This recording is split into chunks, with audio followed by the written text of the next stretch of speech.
Imagina a una mujer en tiempos antiguos, no solo gobernando, sino gobernando como faraón de Egipto, una de las civilizaciones más poderosas de su tiempo. Esta no es una fantasía, sino la historia real de Hatshepsut, una mujer de audacia y ambición extraordinarias. Nacida en una línea real, Hatshepsut no estaba destinada a ser una simple reina. Era hija del faraón Tutmosis I, y portaba la sangre real de la dinastía 18 de Egipto. Su infancia transcurrió en la opulencia de la corte real, recibiendo la mejor educación y preparación para su futuro papel. Sin embargo, poco sabía que su destino estaría lejos de ser ordinario. Su hermano, Tutmosis II, ascendió al trono tras la muerte de su padre, y como era costumbre, Hatshepsut se convirtió en su reina. Pero su vida dio un giro poco convencional cuando Tutmosis II falleció prematuramente. Con el heredero al trono, Tutmosis III, aún siendo un niño, el trono quedó vacante. Fue entonces cuando Hatshepsut hizo su movimiento audaz. En un acto sin precedentes, Hatshepsut asumió el papel de faraón, no solo como regente para su hijastro, sino como faraón gobernante por derecho propio. Este fue un movimiento audaz, ya que el papel de faraón era tradicionalmente masculino. Pero Hatshepsut no estaba dispuesta a ser limitada por la tradición. Se proclamó a sí misma faraón, vistiendo el tradicional kilt masculino, el tocado nemesh y hasta la barba postiza. No solo estaba interpretando un papel, ella se convirtió en el papel. Adoptó el título completo de un faraón, y su reinado fue aceptado y respetado, incluso si era poco convencional. La ascensión de Hatshepsut al trono fue un testimonio de su fuerza, determinación y astucia política. No era solo una mujer en el poder, era una mujer que se atrevió a desafiar el status quo, rompiendo barreras y redefiniendo las posibilidades para las mujeres en el poder. Así comenzó el reinado de Hatshepsut, la mujer que se atrevió a ser faraón. El reinado de Hatshepsut no fue solo notable porque era una mujer, sino también por la prosperidad que trajo a Egipto. Durante su reinado, Hatshepsut se centró en la prosperidad económica y la estabilidad, alejándose de las conquistas militares que eran populares entre sus predecesores. Su estrategia no era de dominio, sino de diplomacia y comercio. Este enfoque no solo mantuvo la paz, sino que también trajo una inmensa riqueza a Egipto. El comercio fue la piedra angular de la política económica de Hatshepsut. Restableció redes comerciales que habían sido interrumpidas durante la invasión de los Hicsos a Egipto, abriendo nuevas oportunidades para su nación. Como resultado, las arcas de Egipto se llenaron con el flujo de bienes y recursos, fortaleciendo aún más la economía. Pero fue su expedición a la tierra de Pant lo que realmente destaca en los anales de su reinado. Pant era una tierra rica y exótica, ubicada en algún lugar a lo largo del Mar Rojo. Era conocida por su riqueza en oro, ébano y mirra, entre otras mercancías preciosas. Este no fue un viaje de conquista, sino un viaje de comercio y beneficio mutuo. La expedición a Pant fue un gran evento, con 5 barcos cada uno de 70 pies de largo, cargados con bienes comerciales de Egipto. Los escribas egipcios registraron que la expedición regresó con todos los buenos bosques fragantes de la tierra de Dios, montones de resina de mirra, con árboles frescos de mirra, con ébano y marfil puro, con oro verde de emu, con madera de canela, con 2 tipos de incienso, cosméticos para los ojos, con monos, perros y con pieles de la pantera del sur. La riqueza traída de Pant fortaleció la economía de Egipto, y solidificó la reputación de Hatshepsut como una gobernante de gran sabiduría y visión. Bajo el reinado de Hatshepsut, Egipto experimentó un periodo de paz, prosperidad y riqueza. Su reinado estuvo marcado por expediciones comerciales exitosas, estabilidad económica y un aumento significativo de la riqueza.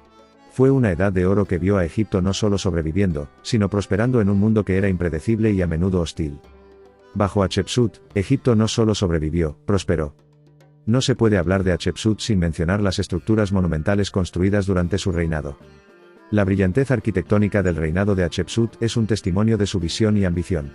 No era solo una gobernante, sino una arquitecta de grandeza, dando forma al paisaje del antiguo Egipto con sus estructuras monumentales. Su reinado estuvo marcado por un frenesí de actividades de construcción, más que cualquier otro de sus predecesores. La más prominente de estas estructuras es el templo mortuorio en Deir el-Bahri. Empotrada contra los imponentes acantilados de las colinas tebanas, este templo era un espectáculo magnífico. Es una estructura de múltiples capas, cada nivel adornado con columnatas y estatuas, que conducen al santuario dedicado al dios Sol Amon-Ra. Pero no es solo la escala lo que impresiona, es el diseño intrincado y el rico detalle lo que realmente hace de este templo una maravilla arquitectónica. El templo cuenta con relieves bellamente tallados que representan diversas escenas de la vida y el reinado de Hatshepsut, incluyendo su nacimiento divino y su coronación. Es una narrativa visual que cuenta la historia de una reina que se atrevió a ser un rey. El templo también sirvió como lugar de culto y monumento funerario, reflejando la profunda devoción de Hatshepsut hacia los dioses. A medida que Hatshepsut ascendía al trono como la primera reina faraón de Egipto, su corazón seguía buscando el amor que le había eludido durante tanto tiempo. Sin embargo, en medio de las responsabilidades del gobierno y las intrigas políticas, encontrar el amor verdadero parecía una tarea imposible. A medida que el tiempo pasaba, el amor se convirtió en una presencia fugaz en la vida de Hatshepsut, una melodía distante que resonaba en su corazón en medio de las responsabilidades del gobierno, y las exigencias de su papel como faraón. El amor prohibido floreció entre Hatshepsut y su misterioso amante, una relación clandestina que desafiaba las convenciones sociales y las expectativas reales. A pesar de los peligros y las adversidades, su corazón anhelaba la libertad de expresar su amor sin restricciones ni temores, y así, en el corazón de una de las mujeres más poderosas de la historia, yace el recuerdo de un amor perdido en las arenas del tiempo. La vida amorosa de Hatshepsut, marcada por la pasión y la tragedia, sigue siendo un testamento perdurable de la humanidad, y la vulnerabilidad que se esconde detrás del trono de un faraón. Hatshepsut dedicó gran parte de su reinado a embellecer Egipto y restaurar los templos, contando con el apoyo de los sacerdotes. 2 generaciones atrás, su abuelo, el rey Ahmose, había expulsado a los Hyksos, un pueblo semita que había dominado Egipto durante 100 años. Siguiendo el ejemplo de sus predecesores, Hatshepsut invirtió considerablemente en reparar los estragos de la guerra de liberación que había elevado a su dinastía al poder. Dejó su huella en el templo de Satet, en la isla Elefantina, y en el Speos Artemidos en honor a la diosa Pajet. Sin embargo, su enfoque principal fue Tebas, la próspera ciudad donde construyó el recinto de las barcas sagradas de Luxor, y la capilla roja en el templo de Amón en Karnak. Además, encargó la creación de los obeliscos más grandes de Egipto en Asuán, decorados con electro, una aleación de oro y plata. Se cree que el obelisco inacabado en Asuán data de su reinado y, de haber sido completado, habría sido el más grande de la historia del país. Aunque la mayoría de su imaginería se encontraba en la orilla oeste de Tebas, en la necrópolis, donde construyó su templo funerario en Deir el-Bahari. Conocido como el Yeser Yeseru, el sublime de los sublimes, este templo es una joya del antiguo Egipto, y uno de los destinos más visitados por los turistas. Construido al lado del templo de Mentuhotep II, su estructura en forma de terrazas y rampas se fusiona perfectamente con la roca y el entorno.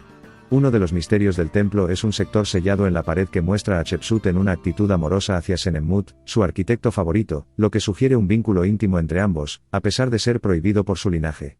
Hatshepsut ha sido recordada en la historia como una gobernante pacífica que prefirió invertir parte de sus recursos en la construcción de templos en lugar de emprender conquistas territoriales. Sin embargo, durante sus 22 años de reinado, se llevaron a cabo al menos 6 campañas militares.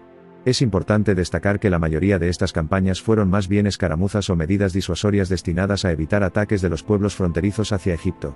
La primera campaña ocurrió cuando, tras la muerte de un faraón, era común que los pueblos nubios realizaran incursiones en las fronteras meridionales de Egipto. Hatshepsut, aunque aún era regente, no permitió estos ataques y lideró personalmente la respuesta en Nubia. En la segunda campaña, las tribus de Siria-Palestina atacaron repetidamente los puestos fronterizos egipcios, lo que provocó una respuesta por parte de Egipto. Aunque la fecha exacta de esta campaña es desconocida, es probable que ocurriera después de la coronación de Hatshepsut. Sin embargo, no se cree que la reina estuviera presente en el frente durante esta ocasión. Las tercera y cuarta campañas nuevamente involucraron a Nubia, aunque se desconoce por qué los nubios se rebelaron durante el reinado de Hatshepsut. Ambas campañas, una en el año 12 y otra en el año 20 de su reinado, se resolvieron sin mayores problemas, y se cree que Tutmosis III pudo haber participado en la última. La quinta campaña fue contra el país de Mau, al sur de Nubia, inmediatamente después de la cuarta campaña, posiblemente como resultado de una coalición entre estos dos pueblos. Aunque se mencionan actividades como la caza de rinocerontes, es probable que Tutmosis III haya dirigido el ejército en esta ocasión. Finalmente, en la sexta campaña, Tutmosis III, anticipando su papel como rey guerrero en su propio reinado, marchó hacia Palestina y conquistó la ciudad de Gaza, que se había rebelado recientemente. Esta campaña tuvo lugar hacia el final del reinado de Hatshepsut, y es posible que haya ocurrido poco antes de su fallecimiento. En este punto, el papel de Hatshepsut en las campañas militares era más simbólico, mientras que Tutmosis III se había convertido en el monarca dominante. En conclusión, la vida y legado de Hatshepsut nos enseñan que el poder no conoce género ni límites preestablecidos. Su audacia para desafiar las convenciones de su época, y su visión para liderar Egipto hacia la grandeza son inspiradoras para todos nosotros. A través de sus logros en la construcción, el comercio y la diplomacia, Hatshepsut se eleva como un faro de empoderamiento femenino y liderazgo visionario en la historia antigua. Su legado perdura como un recordatorio de que la determinación y el coraje pueden abrir caminos hacia el éxito, independientemente de los obstáculos que se interpongan en nuestro camino. Que la historia de Hatshepsut nos inspire a desafiar los límites y a alcanzar nuestras más altas aspiraciones, recordándonos que el verdadero poder reside en la valentía de nuestros actos y en la grandeza de nuestras visiones.